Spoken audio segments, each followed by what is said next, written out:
Haven't you heard about Focal Online TV? You say Focal Online TV? Focal Online TV is located within a Tobo Village community along the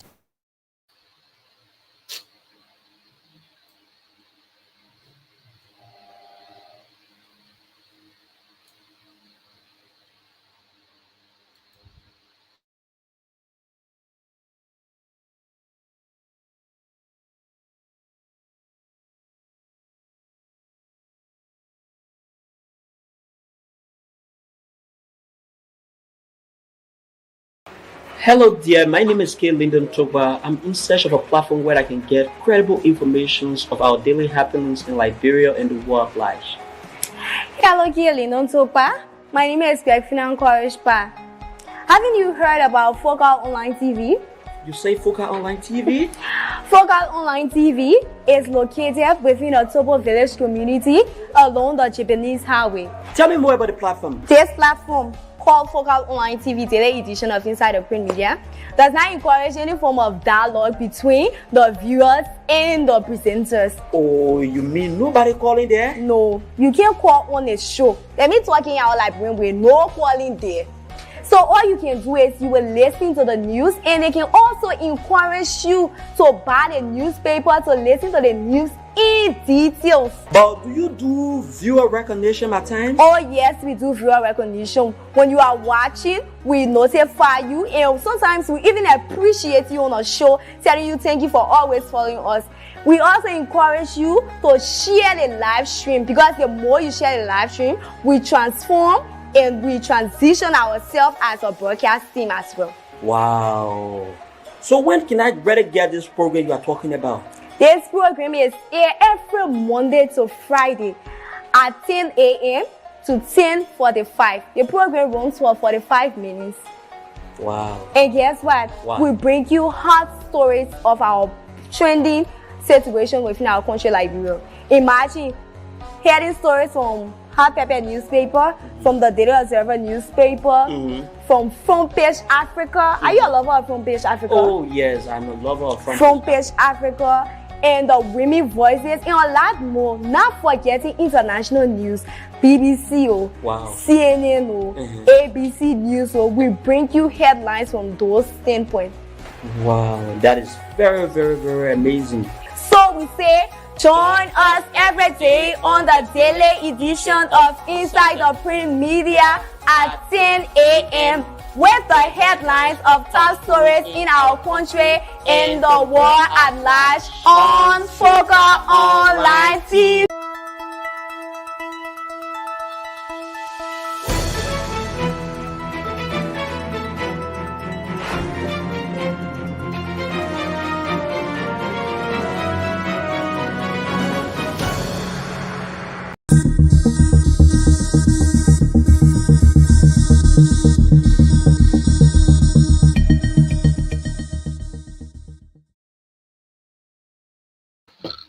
Okay, good morning, good evening, good afternoon. Depends on your geographical location. This is how I choose to welcome you to the program Inside the Print Media, your informative print media program where we highlight trend stories from the print media in Liberia. My name is K. Lyndon Toba. For those of you who are currently watching this program, I want to say good morning, good evening, and do have yourself a blessed day, because this is the day that God has made. You know, every time you have an opportunity to be alive, there is a need to gratify God for keeping you alive, because there are other people who are experiencing a very who are in excruciating conditions now. So whenever you have an opportunity to be alive, it is actually the time that you need to gratify God for being alive. So my name is K. Lyndon Toba. For those of you who are watching this program, keep sharing our live video. This is Focal Online TV. This is the original platform of Legal Communications Incorporated. Like we updated you the other time, our man doing a fantastic job to ensure that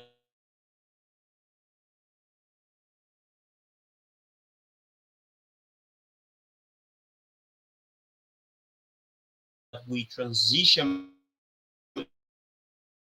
this morning with regard to the progress we are making in terms of what we have done over the period of time. We have been existing for a couple of years now, serving the Liberian people, contributing towards the forward march and development of our country, Liberia. So let's run over this morning. We have 4 newspapers in our possession. We have the Front Page Africa newspaper. We have the Daily Observer newspaper. We have the New Dawn newspaper. And lastly, we have the Hot Pepper newspaper. So these are the 4 different newspapers in our possession. Let's run strictly over to the Daily Observer newspaper and give you the headlines as well as the content from the Daily Observer newspaper. So Daily Observer newspaper say Liberian Senate approves bans on unprocessed rubber export. Liberian Senate approves bans on unprocessed rubber export. If you want to read that particular story, the detail of that particular story, you can go on the areas or go to the areas they are selling the newspaper and grab yourself to this copy of the Daily Observer newspaper. But until then, let's give you the summary of this particular story. In late May this year, the Liberian Senate voted to maintain Executive Order 124, which prohibits the exportation of unprocessed rubber. A law to control unprocessed rubber from the country is passed. The Liberian Senate's plenary has voted to establish a national board of rubber to ensure an equitable determination of the monthly price of rubber. The rubber board will regulate the prices of rubber on the Liberian market. Additionally, the Liberian Senate voted that Executive Order 124, which prohibits the exportation of unprocessed rubber from Liberia, remains false. The Liberian Senate decision upholding the ban on the exportation of unprocessed rubber followed an in-depth investigation by its Committee on Agriculture. Before the vote, the Senate committee had recommended to the plenary the establishment of a board that would be responsible to oversee and regulate the prices of rubber on the Liberian market. The board, as the committee recommended, also oversee the activities related to the commercialization of rubber in the sector. The decision taken in Senate in session on Thursday, 23 May 2024, followed a lengthy debate in the Senate Joint Committee on Agriculture and Judiciary. Pending the establishment of the proposed National Rubber Board, the Senate plenary agreed to maintain the current moratorium on the export of unprocessed rubber. In the wake of the Senate approval of the ban on unprocessed rubber export, the Senate Committee on Agriculture has been mandated to collaborate with all stakeholders to draft legislation establishing the National Rubber Board.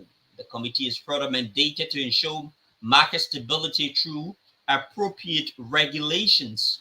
Introduced by Executive Order 124, the moratorium has been a source of significant controversy since its issuance by former President George Manawii 2023, nearing the end of his 6-year term. His successor, President Joseph Boakai, after months in office, stated that the moratorium became unnecessary until appropriate policies and framework would be put in place to improve the rubber industry situations in the longer term, ensuring redevelopment, new development, increased production, create job opportunity, and increase government revenue. However, President Boakai gave a 2-month grace period in which permitted the export of rubber, natural rubber, as of May 2024 because of local producers and rubber businesses has suffered unexpected losses following the issuance of the Executive Order 124. He therefore mandated that all export of unprocessed rubber will be halted immediately after the 2-month grace period allowed by the Executive Order 133. Executive Order 124 aims to curb abuse and theft within the rubber industry. However, some stakeholders have argued that the policy negatively impacts smallholder rubbers and brokers who rely on trading processed rubber. However, some see the moratorium as a crucial for fostering value addition and creating more jobs within the rubber sector. Similar executive order was issued during former President Ellen Johnson's Sirleaf regime to protect the rubber sector. Meanwhile, lawmakers as well as stakeholders within the rubber sector remain divided on the moratorium. Chaired by Riverside County Wellington Jeevan Smith, the committee has suggested that some rubber planters have raised concern about the capacity to handle unprocessed rubber and the potential reductions in workforce if the moratorium remains in place. The report further detailed concerns about tax remittances from rubber farmers not reaching government's account. The Senate Agriculture Committee therefore suggested the need to establish a national rubber board through legislation with representation from all stakeholders. Once established, the proposed board will ensure equitable monthly pricing of rubber and ensure rubber factory owners to operate a full capacity, thereby preventing market manipulations. The Senate Committee additionally urged Liberia to align with regional standards by enacting laws controlling the export of unprocessed rubber. So that is a very beautiful story found within the Daily Observer newspaper. You can grab yourself a copy of the Daily Observer newspaper and get abreast with the full details pertaining to this particular story. So let's move over to another story on the Daily Observer newspaper. LCAA holds 10th Bagia Commission's meeting. LCAA holds 10 Bagia Commission's meeting. Julius D. Dennis Jr., Liberia Civil Aviation Authority Director General, Emmanuel Charles Arikid, Bagas Commissioners, and Captain Moses Fiwefu, ABI Commissioner, CEO Prosper Z. Menito, Director General, and others at the Farmington Hotel in Margibi County attend the 10 Bagia Commission's meeting. The Liberian Civil Aviation Authority is currently hosting the Banjord Ecole Group Accident Investigation Agency 10th Commission meeting in Margibi County. The third-day event took place at the Farmington Hotel, marks an important milestone for Bagiat as it celebrates its anniversary and reflects on the significant contribution to safety in Africa.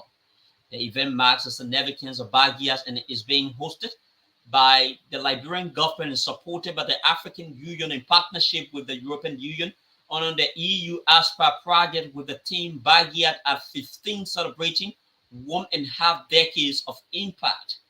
Key figures attending the meetings include Julius D. Dennis, LAFA Director Charles Afiku, Bagia's Commissioner Moses K.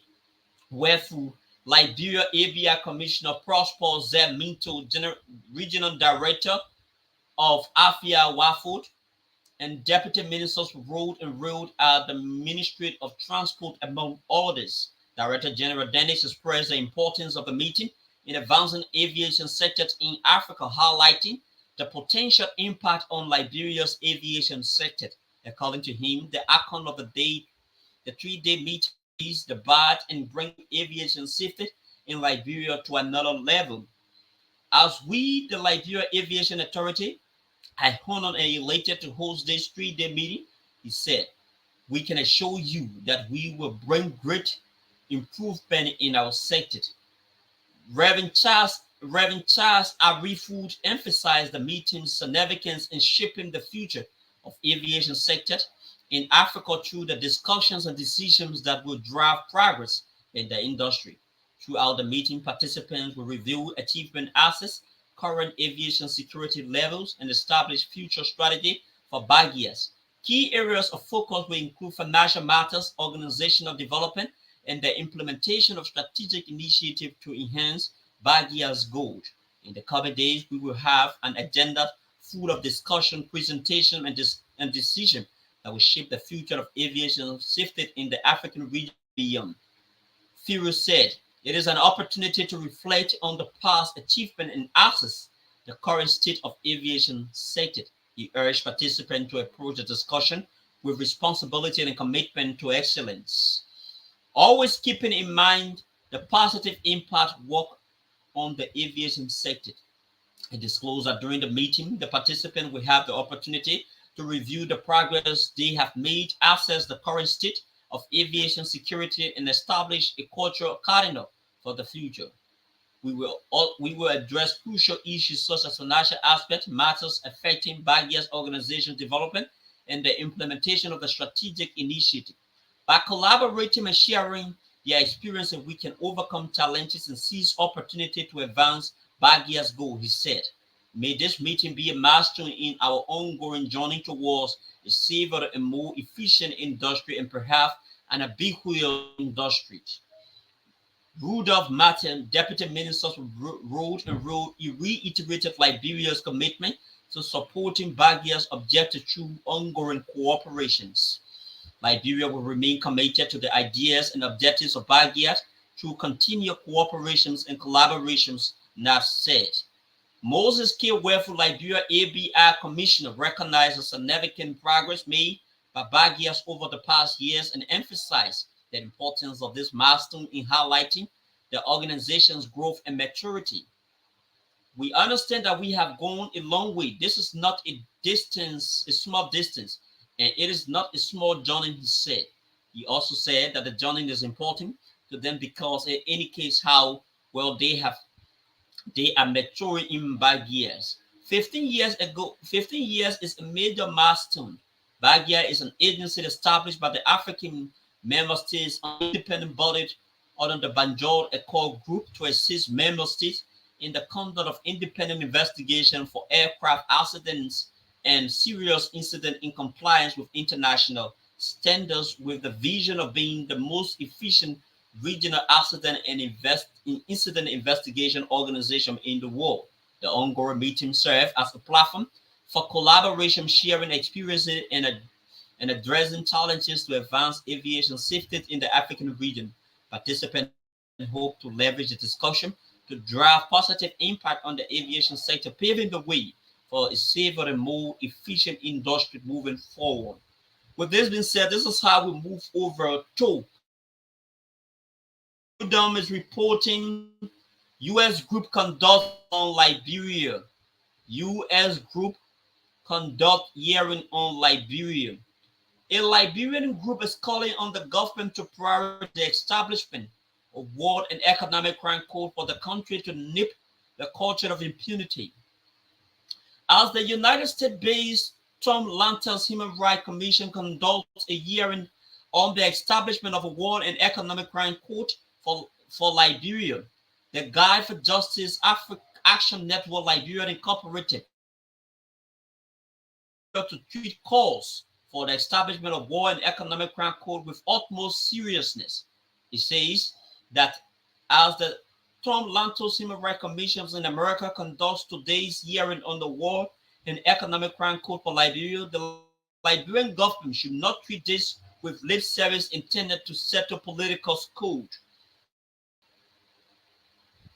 Guam is in a release strongly cautioned that justice has nothing to do with politics, that the lives and well-being of human beings should never be treated or mixed with politics. We thank President Joseph Boakat and members of the 55th legislature for mustering the courage in taking significant steps to end the culture of impunity that has permeated Liberian society, but it stresses the need for more practical actions. Executive Director Anthony Ibrahim William knows that since President Boakat signed Executive Order 0031 establishing the Office for War and Economic Crime Code in Liberia, said office is yet to be physically established with named personnel who shall occupy the office. It has been over a month since the President signed the Executive Order which emanated from a joint resolution of the National Legislature, but since then there has been no further action taken to that effect, those leaving men to draw the conclusion that the process is going to be treated as business as usual. William points out. On May 2nd, 2020, President Boakat signed the executive order to establish the Office of War and Economic Crime Code, a major long-awaited step towards addressing wounds of the country's civil war. The office, according to the executive order, is empowered to investigate, design, and prescribe the methodology, mechanisms, and the processes for the establishment of a special war crime court, as well as the National Anti-Corruption Court. Anthony Weah thanked the United States government and other international partners for their sustained interest in seeking to bring to an end the culture of impunity following Liberia's most bitter past, adding that he welcomes today's hearing by the Trump Lentos Human Rights Commission on the topic Liberia's next step towards accountability for war and economic crime court. The commission will hear from witnesses who will examine the legacy of Liberia's civil war on its people and economy, and step for the Office of War and Economic Crime Court with recommendations to Congress. A release on the websites of the Tom Lantos Human Rights Commission states that the hearing will be hybrid. Members of Congress will participate in person. Witnesses may participate in person or remotely via Cisco WebEx. The public and the media may attend in person or view the hearing by live webcast on the Commission's website. Appearing for the hearing as witnesses, Dr. Alan White, Co-Executive Director for Advocacy Foundation for Human Rights, that is a former Chief of Investigations of the United Nations Back Special Court for Sierra Leone. Other witnesses are Yasmin Menti Peu, Executive Director for the Movement of Justice for Liberia, Arvin Smith, Chief Investigator for the International Justice Group, Adaman Kiatama Dempster, National Secretary General, Civil Society Human Rights Advocacy Platform for Liberia, Elizabeth Evanson, Director, International Justice Program, Human Rights Watch. Liberians suffered untold human rights violations during the Civil War, while perpetrators acted with near complete impunity during the upheaval that caused the death of over 250,000 persons, including women and children. Thousands others were conscripted as child soldiers with rape case as a weapon. But since the cessation of the 14 years crisis in 2003, not a single war crime court trial has occurred in Liberia. Juvens strongly believe that justice can only be done or served when a clearly defined legal framework that will allow victims and perpetrators to face off in court to bring the closure of ugly memories. So with this being said, this is how we move over to another headlines on New Dawn newspaper. LPP, that is the Liberia's People Party, raises red flag on Bouakai. Liberia's People Party raises red flag on Bouakai. The Liberian People Party, an alliance of President Bouakai ruling Unity Party, outlines a series of government missteps, including alleged corruptions. The Liberian People Party, the former presidential candidate Councillor Tiawan Gonglo, has unearthed early corruptions and a series of government missteps within the Bouakai's administration. In light of recent claims by government regarding its achievement in the first 100 days of leadership, the LPP holds a press conference years raising concern and providing recommendation for a better Liberia. It may be recalled on Wednesday, October 26, 2023, LPP endorsed the Unity Party in the runoff election based on expectation that of the two parties that were in the second round, the UP was the better choice in governing Liberia, consistent with the party 10 points agenda. However, LPP clarified that it is important to note that its endorsement of the UP was never preceded by any discussion between two parties on the formation of an alliance or other political consideration. According to the party, it was based purely on national interest, noting that it even lost hold of its partisans in the process of campaigning for the UP during the second round of the presidential elections. The LPP says it is on a moral duty to help the UP to succeed by speaking the truth about its performance. Speaking on Monday, June 11, 2024, at the party's headquarters in Congotown, National Chairman J. Yankui Zeze stated that while the LPP knows satisfaction some positive steps taken by the government thus far, he has observed many missteps and wishes to highlight a few of them. He says President Bouakai has violated the public Financial Management Law, PFM, of the country. Violation of the PFM law, President Bouakar's administration violated the PFM law of 2009 when it requested and received 80,000 for the National Social Security and Welfare Corporation to purchase vehicles while former President Weah was still the president of the Republic of Liberia, he notes. Additionally, Chairman Zaza said the government violated the PFM law and concealed 254 million to be borrowed within the current fiscal period. He continues that the Bouakar's administration also reported within the national budget only 45 million as money to be borrowed in 2024, instead disclosing the actual amount of 296 million. LPP needs clarification of the 100-day deliverable, specifically regarding the evaluations method that the Unity Party used to claim that 74% of major roads are passable during all the season. Report given by Nemo Partner and Sentai among other independent audit of the 100-day deliverable, he points out. Chairman Zaza said that the government also violated the PFM law by conceding the source of funds to purchase the 285 yellow machine disclosed by the Minister of State without portfolio and special envoy to the President Mamakai Belity. He recalls that Senator Amara Khan recently added his voice to the issue of inclusion, and the group of Lofa County group of citizens said that about 60% to 70% of the senior positions in the current government are occupied by citizens of Lofa County.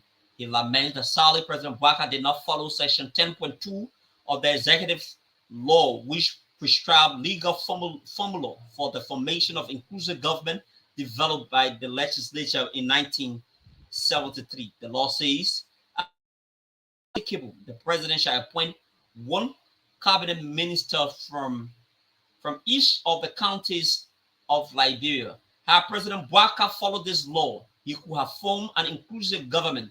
On these issues of political inclusion, former President George Weah of the CDC has a better record. He retained UP's Ministers of Internal Affairs, Transport and Information, as well as the Director General of the Cabinet and Director General of the GSA, among others UP officials, he explains. So with this being said, this is how we would love to entertain a short break. And when we come back, we bring you stories. So before then, let's begin to acknowledge some of our esteemed followers who are currently following us this morning. Emmanuel B. Zor say I'm watching from my end. Samuel MC Taz, he says I'm watching from my comfort zone in New Georgia Estate. So we want to say thanks to all of you who are following our live presentation this morning. So we appreciate you. We appreciate your participations and contribution towards the growth of this media institution. So let's take a short break. When we come back, we bring you headlines from the Front Page Africa newspaper and the Hot Pepper newspaper. Let's take a short break. Hello dear, my name is K. Lyndon Toba. I'm in search of a platform where I can get credible information of our daily happenings in Liberia and the world at large. Hello, K. Lyndon Toba. My name is Perfina Nkoreshpa. Haven't you heard about Focal Online TV? You say Focal Online TV? Focal Online TV is located within a Tobo village community along the Japanese highway. Tell me more about the platform. This platform, called Focal Online TV Daily Edition of Inside the Print Media, does not encourage any form of dialogue between the viewers and the presenters. Oh, you mean nobody calling there? No, you can't call on a show. Let me talking out like when we're no calling there. So all you can do is you will listen to the news, and they can also encourage you to buy the newspaper to listen to the news in details. But do you do viewer recognition at times? Oh yes, we do viewer recognition. When you are watching, we notify you, and sometimes we even appreciate you on a show, telling you thank you for always following us. We also encourage you to share the live stream, because the more you share the live stream, we transform and we transition ourselves as a broadcast team as well. Wow. So when can I better get this program you are talking about? This program is here every Monday to Friday at 10 a.m. to 10:45. The program runs for 45 minutes. Wow. And guess what? Wow. We bring you hot stories of our trending situation within our country, Liberia. Imagine hearing stories from Hot Pepper newspaper, from the Daily Observer newspaper, from Front Page Africa. Are you a lover of Front Page Africa? Oh yes, I'm a lover of Front Page Africa, and the Women Voices, and a lot more. Not forgetting international news, BBC, Wow. CNN, ABC News. We bring you headlines from those standpoints.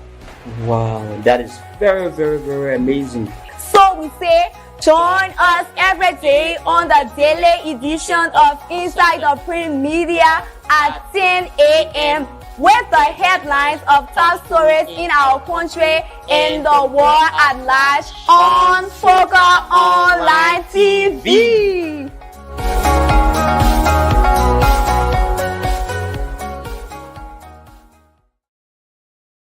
Hey folks, welcome back to the program Inside the Print Media on Foca Online TV. My name is K. Lyndon Togba. Let's begin to acknowledge some of our esteemed followers who are currently watching this presentation this morning.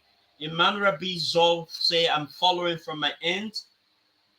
Samuel MC Tad Jr. say, I'm watching from my comfort zone in New Georgia Estate. So we want to say thanks to all of you who are following this live presentation. So let's run strictly over to the Front Page Africa newspaper and bring you the headlines and subsequently the content of that particular story.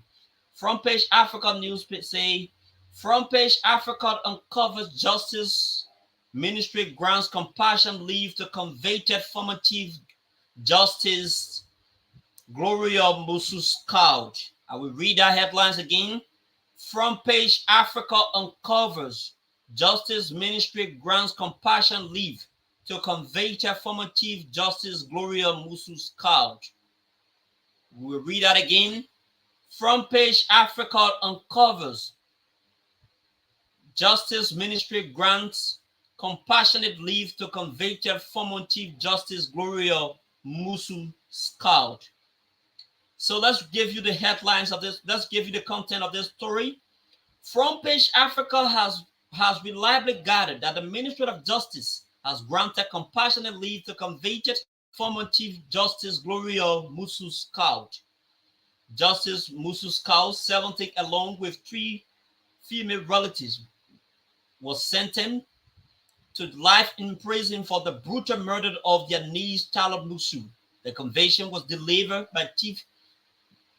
by Judge Roosevelt Willie of Criminal Court A following a jury's decision which found Musu-Scaled guilty of orchestrating the intentional and malicious infliction of severe bodily injuries on her 29-year-old niece last June. The victim sustained wound to her chest, right under her left thigh and left armpit, inflated with a sharp instrument believed to be a knife. Musu-Scaled legal team, led by a lawyer, Augustine Fire, has since filed an appeal to the Supreme Court. However, Justice Musu-Scaled and her relative are currently held at the Monrovia Central Prison awaiting the Supreme Court to hear the appeal case. Documents seen by Front Page Africa show that Justice Scaled requested permission to visit her home, which was reportedly burglarized. In a series of communications between Director of Prison as Salinga and Squadit and officials of the Ministry of Justice, Front Page Africa gathered that the Musu-Scaled request was considered compassion leave and granted by the ministry. It is not clear when Justice Scaled made the request. However, in one of the communications obtained by Front Page Africa dated May 20, 2024, Senegalese Squadit Director of Prison at the Bureau of Corrections and Rehabilitation informed Councillor Ahaji Swayo, ACC County Attorney of Montserrat County, that the request was granted.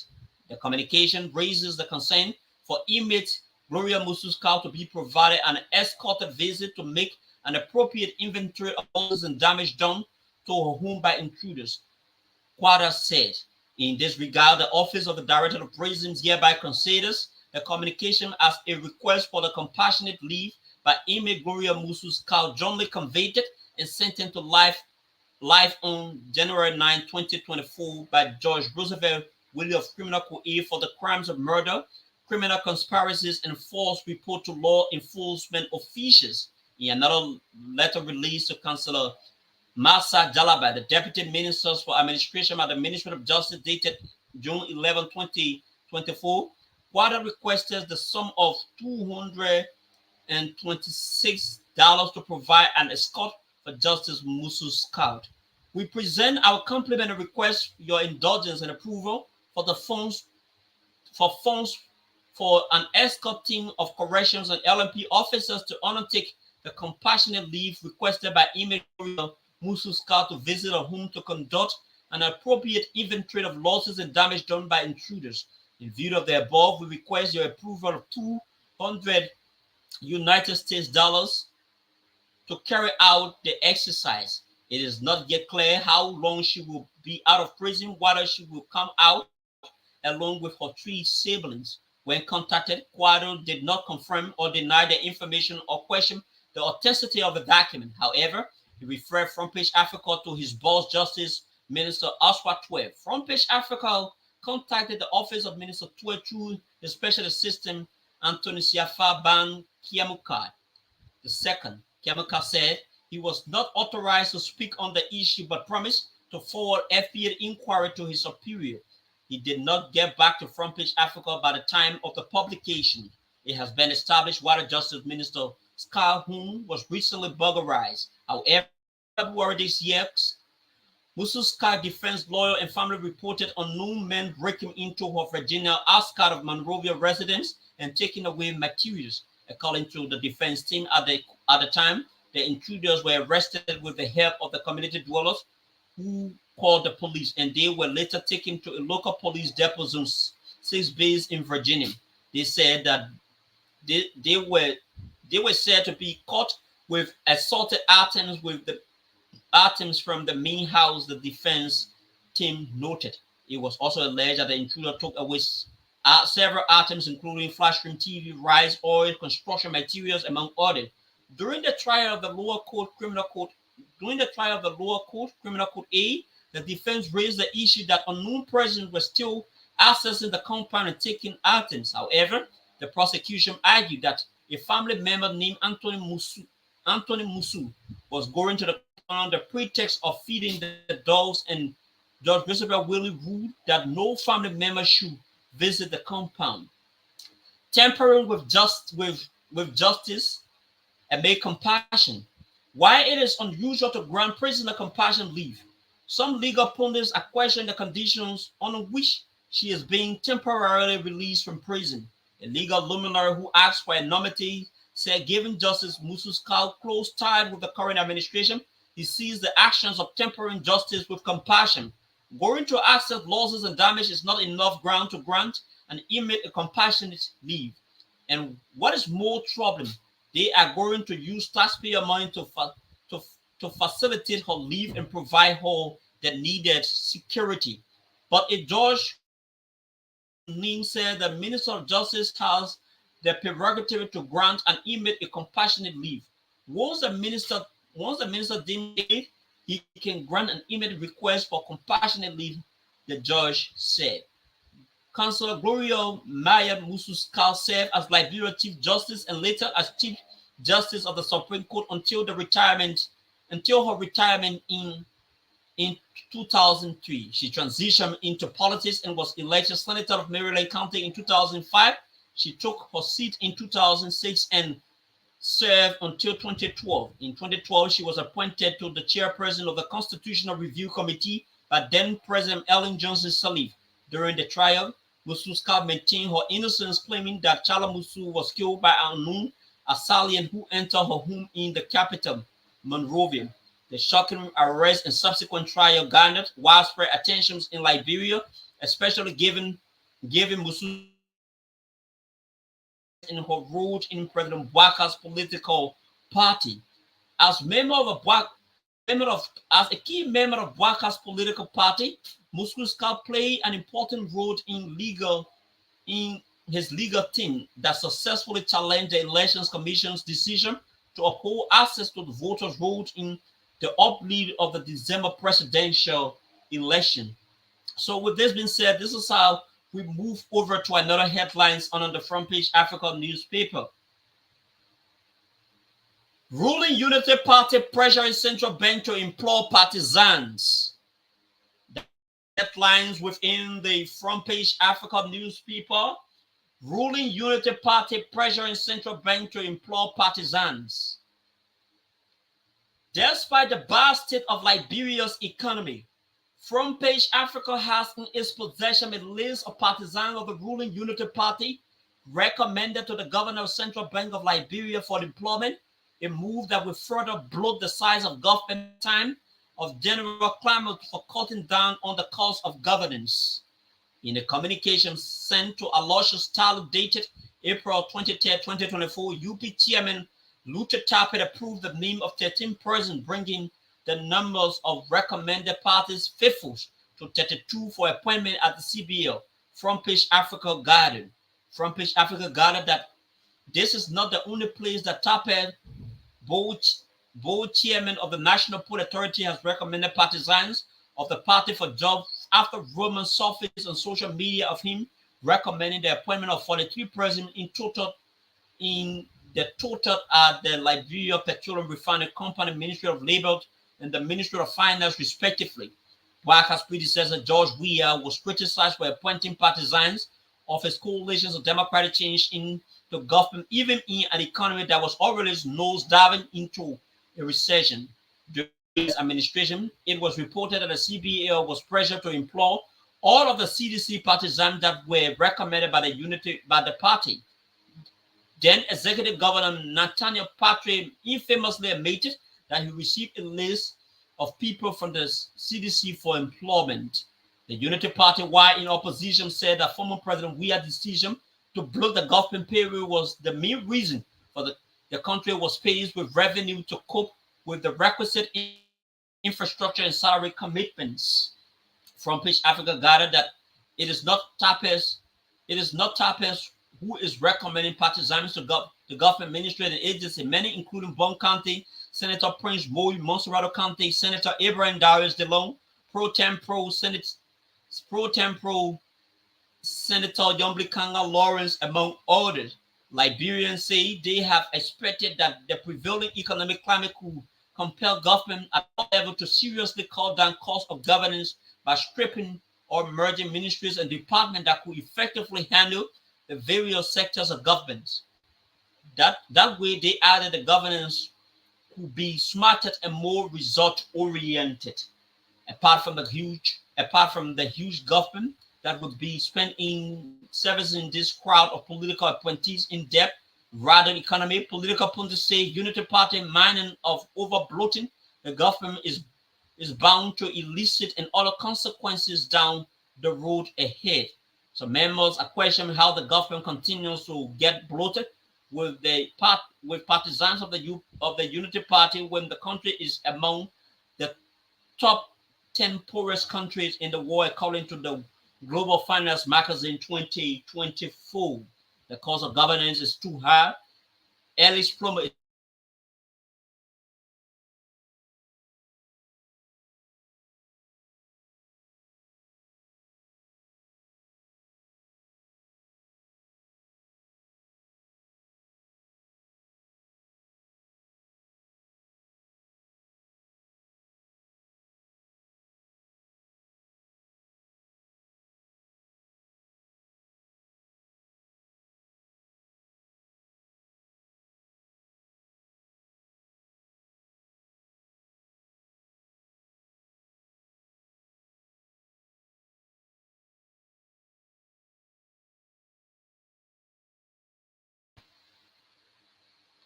Okay, folks, so we are still continuing.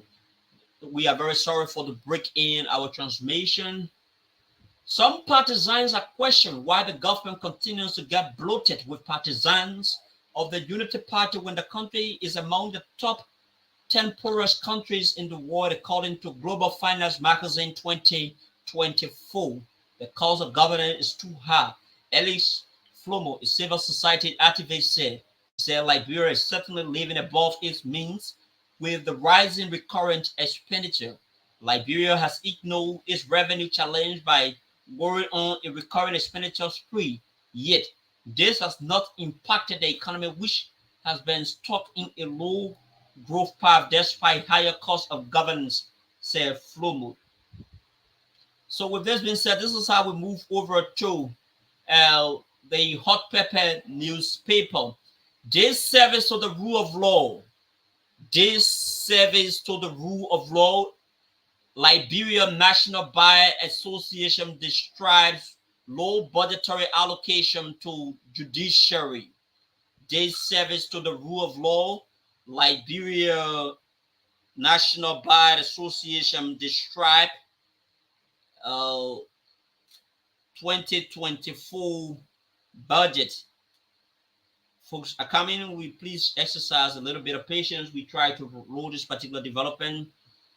The Liberian National Bar Association has expressed disappointment and surprise about the budgetary allocation made by the government of Liberia to the judicial branch of government, observing that the judiciary was treated in the past as an ordinary agency of government when it comes to budgetary allocation, which has undermined and impeded the activities of the court and other functionaries of the branch of government. On Monday, June 10, 2024, the Liberia National Bar Association issued a statement in which it pointed out that out of the total budget appropriation of 738,859,000, which is very inadequate to address the present challenges faced by judiciary, including the construction of judicial complexes in counties across the nations. The bar emphasized that the rule of law is a pivotal pillar on the arrest agenda of the government, and to allot such a very low amount for an entire branch of government that has competing priority, while ordinary agencies on the executive branch are allotted more money, is a disservice to the rule of law sector, which undermines access to justice. According to the bar, the judiciary in its drive to provide access to justice has a public defense program where public defenders are hired under its budget to cater mainly to indigent clients around the country. These public defenders have not had incentive for the past 5 years to strengthen and capacitate themselves in the work they do, and in an attempt to incentivize them, it is just proper for the budget of the judiciary to be increased, because the recent budget allotted to the judiciary in the tune of 17 million is insufficient and unrealistic, the bar observed. The bar then referenced Article 72(8) of the 1986 Constitution, which say salaries, allowances, and benefit of justices and judges are determined by law, and these salaries, allowances, and benefit cannot be diminished. We are all aware of the harmonization scheme that was employed by the previous government, which greatly affected the salary, benefits, and allowances of our justices and judges, which actions is yet to be corrected, the bar noted. Also, not most magistrate courts in Liberia are presided over by non-lawyers, and in order for lawyers to be attracted to serve in this position, the necessary incentive must be provided by the judiciary. These incentives are supposed to be provided within the budget of the judiciary. If they are not provided, it becomes difficult for the judiciary branch of government to attract the caliber of lawyers to serve in these positions. Similarly, the bar said that there are debt, probate, taxes, and sexual offenses courts that are established in all of the counties, but only a few of them have judges, while the others do not have due to budgetary allocations, which has caused the dockets of the circuit court around the country to be overcrowded, because the court judges have to assume jurisdiction over these various courts. In order to be more functional judiciary, there must be a realistic budgetary appropriation made to the judicial branch of government to enable the branch of government to render the kind of judicial services expected of it. The bar wonders why there is a huge gap between the amount allocated to to the three branches of government which are equal under the law, even though separate but coordinate. There is no segregation when it comes to the appropriating money of each entity budget, with the judiciary budget being the lowest, the bar stated. Besides the lower budgetary appropriation to the judiciary, the bar said it has observed and it is informed about the lack of incentive of state prosecutors, which has undermined the works of the prosecution team and dampened the spirit of morale of prosecutors. For instance, the bar said the lack of fees for the prosecution of cases, the provision of legal for state prosecutors, and adequate salaries and benefits for state prosecutors have all affected the aspect of justice sector.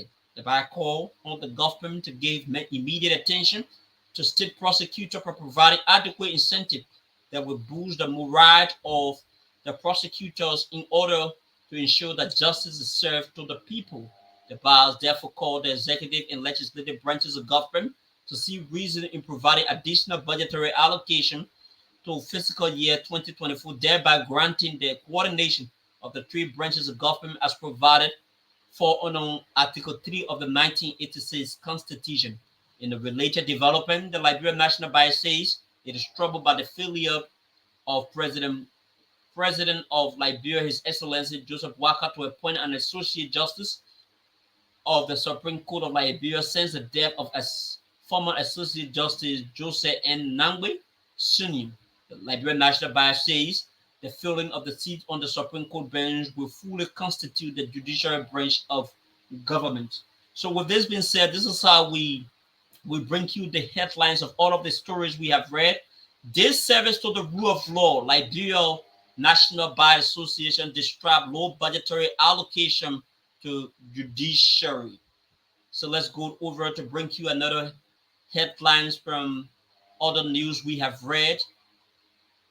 So within the New Dawn newspaper, like LPP raises red flag on Boakai's. LPP, that is the Liberia People's Party of renowned human rights lawyer Tiawan Gonglo, has started to raise early warning on Joseph Boakai missteps. So within this paper again, you can also find U.S. group conducts hearing on Liberia. So this is how we move over to the Daily Observer newspaper to highlight the headlines again. LCAA hosts 10 Bagias Commission's meeting.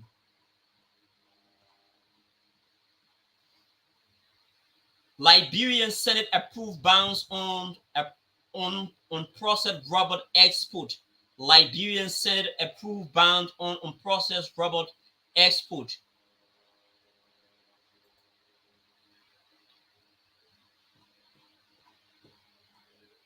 Ruling Unity Party pressuring central bank to employ partisans. So these are all of the stories we have reported so far. So if you want to read in depth, you can go and grab yourself a copy of each of those newspapers and read in depth. So many thanks to all of you who. So we have one of our followers here who came in lately, Archie Myers. He said, "I'm watching from Oro Gate Town." Archie, we want to appreciate you for watching this particular program. So this is how we come to the conclusion of today's presentation. My name is K. Lyndon Chokba, and thanks to all of you for always following FOCA Online TV. Tomorrow we'll be back here to bring you development regarding the program Inside the Print Media. Do have yourself a blessed day.